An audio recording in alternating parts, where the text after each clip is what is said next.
Jeff, Attorney General Schneiderman has recently announced his Conviction Review Bureau, headed up by his first deputy, Harlan Levy.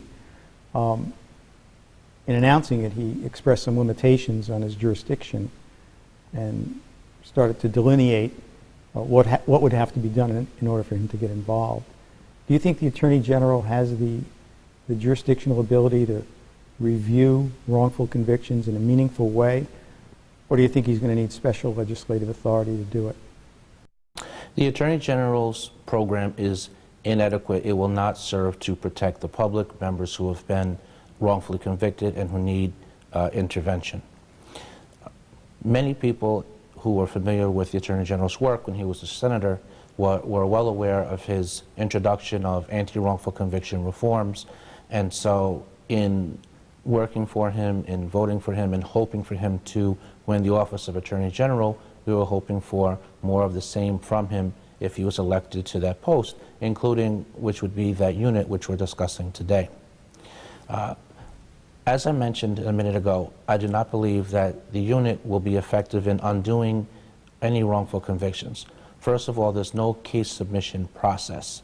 There's no apparatus through which a defendant, his attorney, or a member of the general public can submit a case to the Attorney General's office to review.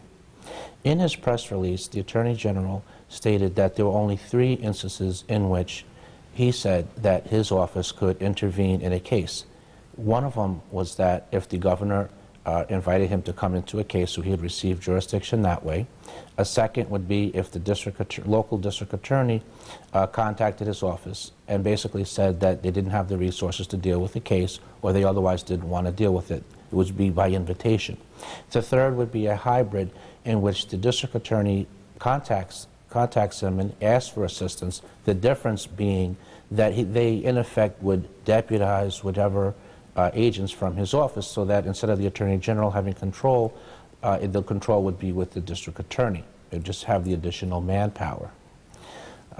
I can't imagine a single case absent an extraordinary amount of public pressure and outcry in which a district attorney, having wrongfully convicted an innocent defendant, obtained that conviction, defended it successfully on appeal, in a case in which either they know the defendant's innocent or they realize it's likely, there possibly is prosecutorial or police misconduct involved, possibly a violation of constitutional rights and or other conduct which interfered with a fair trial, which goes to the matter of whether a verdict is reliable, that having gone through all of that work, that a district attorney would now invite an outside agency in to then intervene, review a case, and have authority over it, where the district attorney would in effect supplant, where the Attorney General would in effect supplant the district attorney.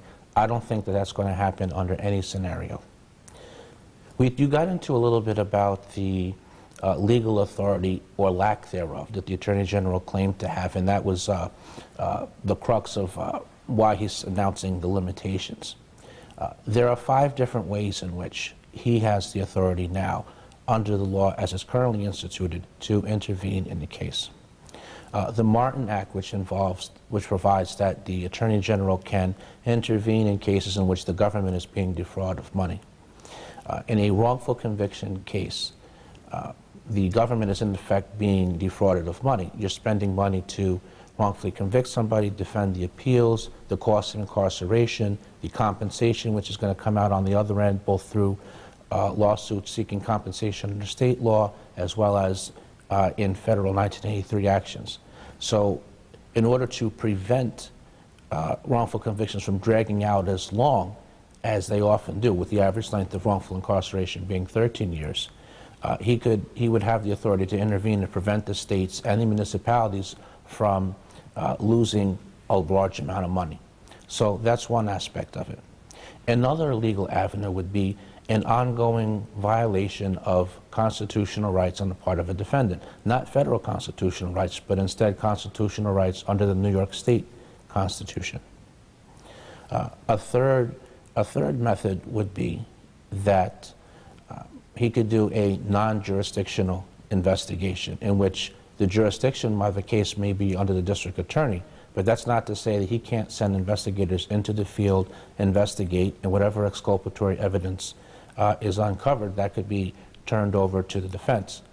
We see on a lesser level, there was a case in the Bronx where a prisoner wrote the federal government alleging they had been wrongfully convicted, and the federal agents went into field, did some investigation, uncovered exculpatory material, and informed the Bronx district attorney of what their findings were. There's no reason why the Attorney General's office couldn't do something similar. A fourth method under which he could intervene would be in the form of filing a friend of the court brief. In a lot of the wrongful conviction cases, when we look back on them, there were many red flags along the way. Whether we're talking about circumstances under which a very questionable identification was obtained, circumstances under which confessions were obtained, whether a junk science was involved. There's many red flags which seem really clear to us in hindsight. Those same red flags are clear along the way for people who have law degrees or are otherwise familiar with the system. So having observed one of those red flags in the case and doing the appropriate review, there's no reason why the Attorney General could not enter the case as filing a friend of the court brief. Say, for example, a defendant has unearthed exculpatory evidence, and so he files a post-conviction motion seeking to overturn the conviction. And the local district attorney takes an unreasonable position. The Attorney General could file a friend of the court brief in behalf of the defendant. It's hard to imagine a case in which a court would rule against the defendant in that situation, whereas ordinarily, when it's a defendant against the district attorney, often the courts, whether you're talking the trial court, the 440 court, or the appellate process, they often rubber stamp deny appeals regardless of the merits. And so the Attorney General's entrance into the fray would be very significant. Lastly, the last avenue of review is that a case having come to the Attorney General's awareness in the first place, he could then go to the governor himself and ask to be given the authority to have jurisdiction over the case. There's nothing in the law that says that he cannot do so. You make a good point, but doesn't Executive Law 63.3 clearly delineate the Attorney General's powers and preclude the Attorney General from becoming involved in criminal cases except only under specific conditions? And doesn't this come back to the origins of the state constitution, where there was a basic distrust in the centralizing criminal prosecutions in the Attorney General? Which again would lead to the question, isn't the best way to do this to go to the legislature to give the Attorney General new authority? I think that if he went to the legislature and got another law, got them to pass another law which explicitly gave him the authority as opposed to relying on interpretation of the law, yes, that would be better than relying on interpretation of the law. That doesn't mean, however, I reject the idea that he is powerless in the interim. Okay. On your question of his getting involved in cases by filing amicus brief or acting when he comes across something, as you are so well aware, the Attorney General is the state official who usually defends convictions in state court in federal proceedings, so that when a state prisoner files for habeas corpus relief under 2254, the Attorney General is representing the superintendent of the facility. Given what you know, when you've described about your case, where a meritorious claim on its face was opposed on pure procedural grounds, what is the likelihood that the Attorney General's new position on review bureaus shouldn't that spill over, is what I'm asking you, in their position and how they defend these things? If they see something wrong, isn't it their job to begin with to say, well, we need to review this, rather than saying, sorry, the man has a claim, but he's 4 days late? It is the Attorney General's job to seek justice and to intervene. Given the mechanism of the Bureau, the limitations that the Attorney General said he's going to observe, I don't think it's likely he's going to intervene in any cases. That being said, we've already talked about ways in which he could. Okay. I think that he should. In federal, you are exactly correct that in federal proceedings, the Attorney General is representing the state. However, that they normally pass that to the local district attorney, and so that's who files the paperwork. There's nothing in the law that obligates him to pass the case to the district attorney. So he could retain, that's a sixth method by which he could retain jurisdiction, obtain jurisdiction, or otherwise enter the proceedings on behalf of justice. To me, it's unconscionable, and it defies common sense that the second highest law enforcement official in the state, second only to the governor, that there's an ongoing wrongful conviction case, he's powerless to do anything about it. You mentioned that the Attorney General should get involved in a wrongful conviction at any time he becomes aware of it, and you specifically mentioned federal habeas corpus, for example, or state post-conviction proceedings. In many cases, the Attorney General is the state official who defends the state conviction, for example, on federal habeas corpus. Would this be a good place for the Attorney General to put into action his intentions stated on reviewing wrongful convictions? In terms of the point about concerns about not wanting to centralize too much power in the Attorney General's office, and who has responsibility for what, the jurisdictional issue between the district attorney and the Attorney General's office, I want to make the following point. The district attorney has the initial obligation, but failure to do so is what warrants the backup, the secondary role to come in. Our government, both on the state level as well as on the federal level, is all about checks and balances, division of power. So I think that the Attorney General intervening in cases is not only essential for justice, but is consistent with that principle.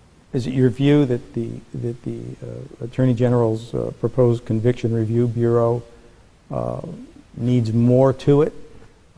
It has to be something more than an announced plan? Does it need to have some teeth in it in order to go forward and be effective?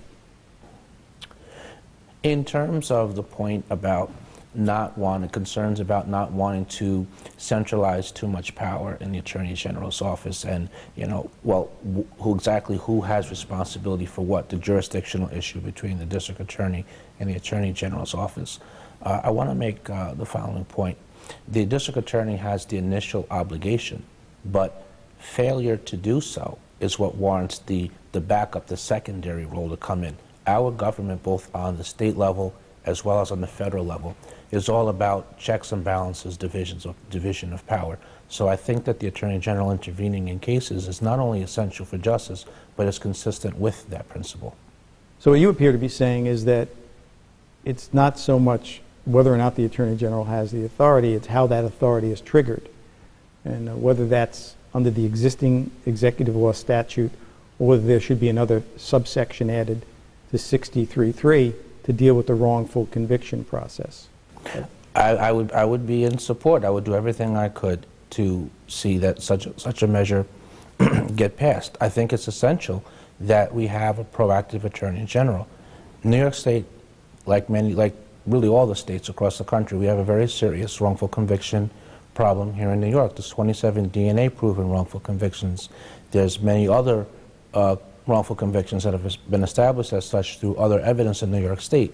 Yet, not a single reform has been enacted by the legislature to prevent wrongful convictions, and it remains a very difficult task at undoing a wrongful conviction. And that's why I think that such an act would be essential, as well as the legislature passing reforms to address the known deficiencies in the justice system. Jeff, let's go on another point about wrongful convictions and the genesis of a wrongful conviction. You went into some detail about how your investigation started merely because some students in your school suggested that you acted strangely. Let me ask you, when does the investigatory process in a case like yours come to the point of no return? Is it when a confession is finally achieved or coerced, or is it when we're ready to go to the grand jury? Where is the point of no return? When when does the criminal investigatory process reach the point of no return, so that no matter whether there's evidence that's being withheld or not disclosed, or false evidence being relied on, the prosecutor is going to overlook that and just go forward? When does that point happen? It gets to the point of no return once the police become convinced of a suspect's guilt. It's at that point at which they will ignore all the evidence of innocence or the guilt of another party and solely look for evidence as to the suspect's guilt. That misconduct that can take place there could include coercing a false confession, assisting a misidentification by making suggestions, either deliberate or inadvertent cues or clues with respect to identification, coercing third-party witnesses to falsely incriminate a suspect. A common theme in many wrongful conviction cases involves the police threatening mothers with removal of their children. So it starts at the police level, but at any point they could turn back, but they often don't.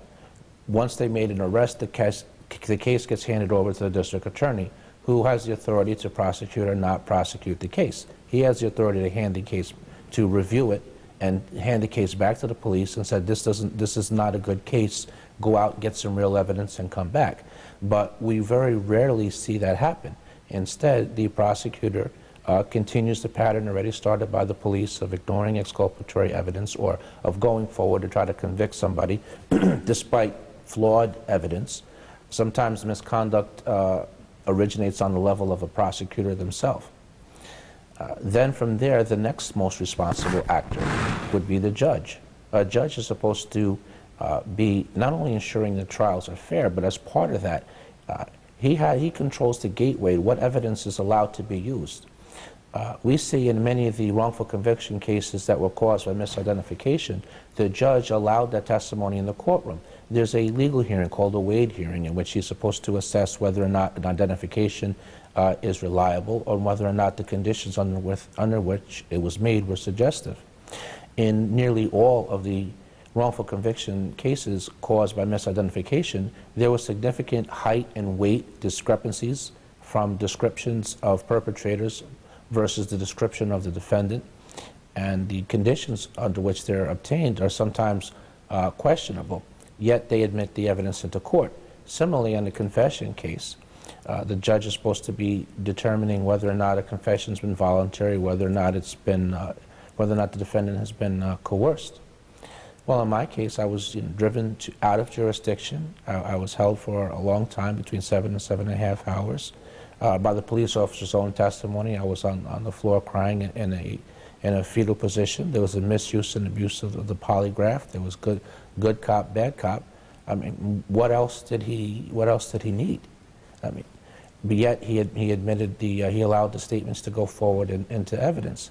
In many of the wrongful conviction cases that were caused by coerced false confessions, the so-called confessions were obtained under questionable circumstances. Very rarely do judges suppress confessions. So they allow that to go forward to the jury. The next most responsible party would be each level of the appellate court. Appellate courts often rubber stamp deny appeals regardless of what facts and what laws are involved. That's why two common elements in wrongful conviction cases are that often by the time a defendant has been exonerated, an average length of time excuse me, of 13 years has went by, and often the defendants have long since had their appeals exhausted. So I think at any stage it could be turned around. It's just the problem is once the train pulls out of the station, it's a speeding locomotive and almost nothing will stop it. We discussed over the weekend, we had an entire panel on defending justice for the poor, for people that are represented by court-appointed lawyers. And during the course of your presentation, you talked about the fact that you had a conflicted lawyer. Did you raise that on your direct appeal? And how was it treated? You are correct that, my attorney, who was from the Legal Aid Society, he represented me, and the other youth who the prosecution was falsely claiming had this consensual sexual encounter with the victim that youth was represented by another member of his office, not the same attorney, but the same firm. Thank You're you. correct, absolutely, sure. The conflict of interest issue was not raised on appeal. Remember that when I was convicted, I was 17 years old, and I had had no legal training. I hadn't been to law school. I didn't even have the grasp on the law that I do today. So I was relying on my attorneys to craft the legal arguments. Of course, I do research here and there, but I didn't understand that that was an issue for me to research, and hence I didn't suggest that it be raised, and the appellate attorney did not raise it on her own. What part, in your estimation, did the role of your counsel, the conflict of your counsel, or the ineffectiveness of your counsel, what part did that play in the travesty that occurred in your case? The role that my attorney played in the injustice that happened to me, it was an important role, because he was there, he was supposed to be there to defend me, and he didn't. And he basically left me exposed and defenseless. We went to prison and you began to explore what your remedies might be. Did you work pro se, or did you have counsel? Well, I was assigned an appellate attorney, but I also went to the law library and tried to familiarize myself with the law as best as I can. You know, thinking back just for a second, when you asked me about improving the system of public defense, yes. I advocate for a statewide independent public defense commission. So there would be one system throughout the state. So you would have uniformity, you'd have centralization, quality control, promulgation of standards. There would be oversight. Attorneys who would have been found to have provided inadequate legal representation in one case would not continue to be employed as a public defender to do it again in another case. The commission, in promulgating standards, would remove some of the inherent unfairness in the current system the way that it is. For example, there would be a limitation of the caseload. There would be an even economic playing field between the district attorney's office and the public defender's office. The district attorney has almost unlimited resources, many ways to investigate cases, and is able to hire experts. The defense, on the other hand, often has to ask a judge to allocate discretionary funding for experts, as well as at times to request funding for investigators. Often those requests are denied by judges who feel pressure to keep the costs of trials down on the county. Equal pay to both sides is also another factor, so that the best legal talent doesn't go to one side or into private practice. And in addition, not only are the weaknesses in the system the way that I've just outlined, but then an additional aspect of it, as was touched on in the conference by other speakers, often the jurisdiction in which you're arrested will also impact the amount of resources that the public defender's office has. If you're, for example, if you're arrested in a more rural county, there'll be the disparity between the resources between the public defender's office and the prosecutor's office, and or the quality of representation that you receive as an indigent defendant. The gap will be that much more widened and pronounced. You talked about your appeal in the second department. You were convicted in Westchester County, which is in the second judicial department, which is very, very large. I believe it's the largest appellate division of the 4 departments in New York. You raised specifically insufficiency in the weight of the evidence and actual innocence. And you demonstrated negative DNA clearly in your brief. How did the appellate division, by a 5-0 vote of the panel, overlook that in your estimation? Well, I think that there's a problem in general with appellate courts, not just the second department, but but other departments as well. There's nothing I've seen to suggest one department is necessarily better than the other. So, having said that, I think that there's a few problems that contribute. Firstly, I think that in general, appellate courts engage in a rubber stamp denial process. I don't believe that an honest evaluation of the merits of facts and legal arguments is going on in cases. Otherwise, how could you reconcile the result in my case, for example, where, as you point out, there's a negative DNA test, and I'm raising innocence in 3 different ways: legal sufficiency, weight of evidence, reasonable doubt. And not only do they reject those arguments, but then they also say that there's overwhelming evidence of guilt. So I don't think that you can engage in an honest evaluation of the merits of my case and come to that conclusion if you're an appellate division judge who's doing an honest review. I think that too often appellate courts come to see themselves as an extension of law enforcement, whose job it is to keep the public safe by means of finding any way possible to turn down appeals. Another factor is that a lot of judges formally are prosecutors and they move up the ranks, so I think that's a factor. Certainly the volume of cases, a point you raised with me in your question, I think that that's a factor also. I think that that's what fuels the idea of, let's just hurry up and get as many through the mill as we can. Let's finish as many as possible. I think that drives it. And then lastly, the conflict in the justice system between accuracy versus finality of conviction. There's that tension, and I think that there's an overbalance in seeking to maintain the finality of conviction. But as I see it, what good is a final result if that result is inaccurate?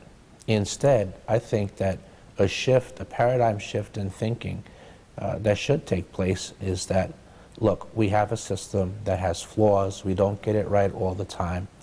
We should view each case objectively and carefully on its own merits, and if at any point in the process, no matter how long a case is dragged out, we realize something's wrong, then by God, we got to step in and correct this injustice before it goes on any further. Would that be as part of the existing state appellate process or as part of this new wrongful conviction bureau that's being discussed? Exactly, but also within the federal system also. A state prisoner, as you know, can file in federal court the 2254 petition for writ of habeas corpus. You can appeal that, and you can also appeal to the United States Supreme Court. So those bodies don't get a free pass either. In your case, Jeff, habeas corpus failed. And in specific, it failed on procedural grounds because you were 4 days late in filing. Habeas corpus, as you are probably very painfully aware, was completely revamped in 1996 under President Clinton. How do you think that habeas corpus should be treated now? Should we be going back to Congress to try to reinstate the broad provisions of the Great Writ that existed prior to the 1996 amendments? I do. I think that we need to examine the way that the courts are deciding, currently ruling now, the hampering of rulings. We need to repeal the Anti-Terrorism Effective Death Penalty Act, which puts the time limit on it. That's the same piece of legislation that works in language of giving deference.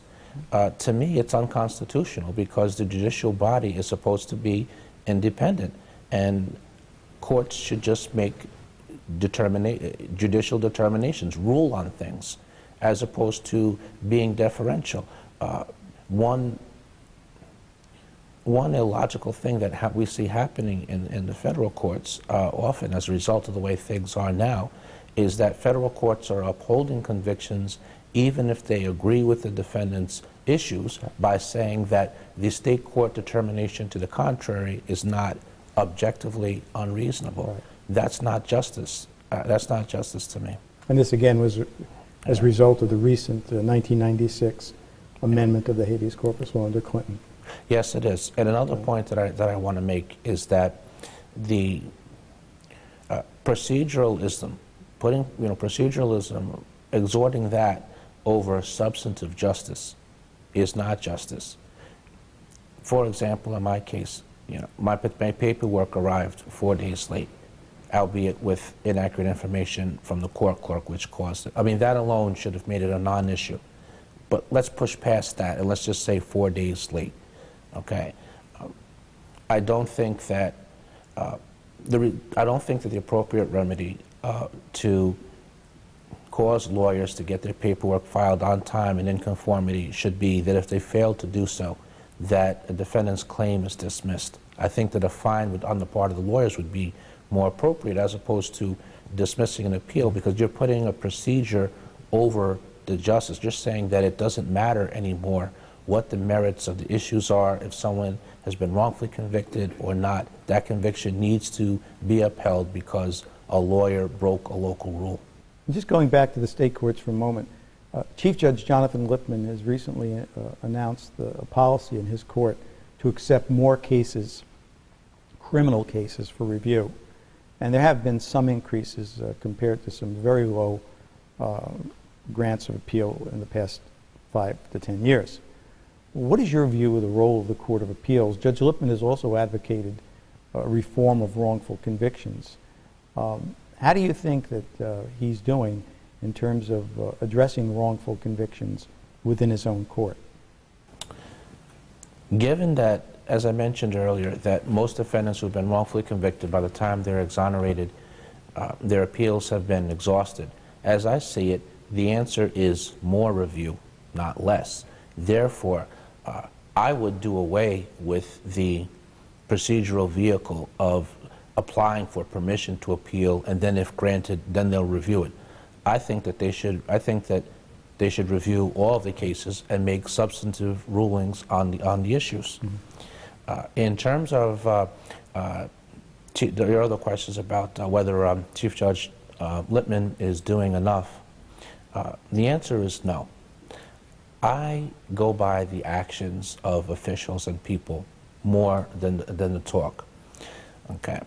I know that he's been really outspoken about wrongful convictions and his wanting to do more about it.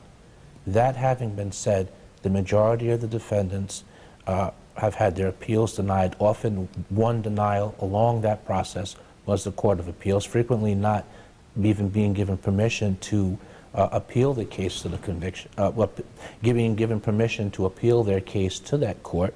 I don't see the Court of Appeals stepping in and correcting wrongful conviction cases where there's confessions obtained under questionable circumstances, identifications that are questionable, prosecutorial misconduct that does not result in reversals, ineffective assistance of counsel being provided to defendants, and it's not being such a high bar to meet is often not even raised, much less the defendant winning on that.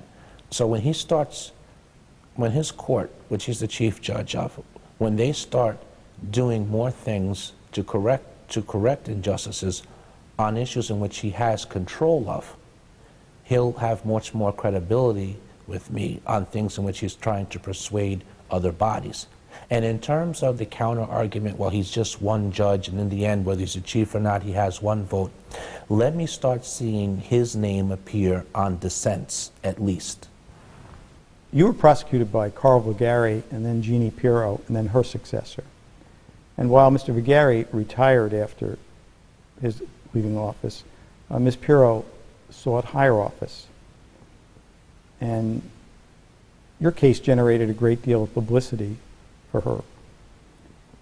Do you think one of the solutions might be that a period of waiting be imposed on prosecutors who seek higher office? For example, before Attorney General Schneiderman can run for governor, 3 or maybe 5 years should pass so that there can be no question that the cases he prosecuted and the matters he handled in office weren't motivated politically, or for that matter, District Attorney Pirro or any other prosecutor? I was prosecuted and convicted under Carl Vagari. He was a district attorney. Okay. Jeanine Pirro became the district attorney before my appeals ran out. Often in public statements, she tries to distance herself from my wrongful conviction by pointing out I was prosecuted under her predecessor. That does not excuse her for everything that happened to me in the appellate process. Again, I was raising issue of my innocence, the DNA, my Fifth Amendment rights. They knew what I was saying. They understood the language, and yet they still fought to preserve that conviction, even blocking attempts to get further DNA testing. There's no question that in many of the cases that she's prosecuted, including defending my conviction, yes, that was motivated by political ambitions. I think that there should be a waiting period. I don't see the role of the district attorney or the attorney general, that office being charged with justice. The mandate is to seek justice, not simply to win, not simply to get convictions. That means convicting people who are guilty without breaking the law and in a constitutional fashion, and that involves dismissing cases against people who are innocent that they come to learn of that. I think that there should be a waiting period of 5 years between one office and the next. If the applicant for the next political office was formerly a district attorney or attorney general, I think that we need that length of time in order for the politician not to seek to benefit off of the reputation of being this really tough on crime prosecutor in order to win the next office. Because when you conduct just your current office, which is supposed to be meeting justice, and you want to create that tough on crime image as a means to gaining the next office, you're going to go beyond the bounds of what's fair, proper, and just. It's inevitable. Over the weekend, you talked about prosecutorial immunity and the whole series of Supreme Court cases going back to Imbler v. Packman, which basically give categorical immunity to prosecutors from being sued civilly for prosecutorial misconduct, including the most egregious conduct such as fabricating evidence. What needs to be done about prosecutorial immunity? And again, should we be going back to Congress to pass new laws addressing that? I would advocate passage of legislation, both on a state level as well as on the federal level. I think that it's critical to repeal that immunity because it will have a deterrent effect. There will be a reason for the prosecutors to pause when engaged in misconduct. There currently is nothing. In terms of answering the argument for proponents of prosecutorial immunity from lawsuits, saying that it'll have a chilling effect, my counter argument to that would be no other aspect of law enforcement, not experts who work in conjunction with law enforcement, not police officers, neither of those professions have immunity, and they're not hindered from doing their job. If they don't want to be sued, they do one thing: they don't purposely assist in wrongfully convicting people. They don't break the law. They don't engage in misconduct or breaking or committing violations of constitutional rights. Well, Jeff, why should they be a special class of people simply because they choose to make their living as a prosecutor? Jeff, thank you very much, not only for this interview, but for the weekend. You've given us a source of inspiration by your dedication to this cause and your willingness to invest yourself and your resources into it. Good luck in everything you're doing.